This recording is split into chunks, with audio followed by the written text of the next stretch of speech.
In the early Washington summer of 1999, an Australian intelligence officer committed suicide. You know, the central point here is this is a terrible human tragedy. The central point here is that there is a widow and there are 3 sons. But Merv Jenkins' suicide was not simply a personal tragedy. Four Corners briefly reported his death a year ago. Since then, we've learned a lot more about the Jenkins story. He was angry because the CIA were upset that he wasn't passing over information that they really required. We've learned that in his last months, Jenkins was distressed by a secret rift between Australia and its chief ally, the US.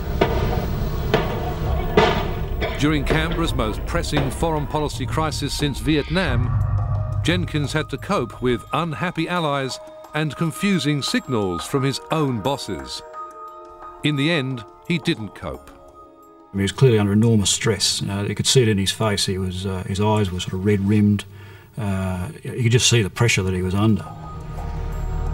Tonight on Four Corners, the full story of a breakdown in intelligence sharing with the US and the breakdown of a man caught in the crossfire.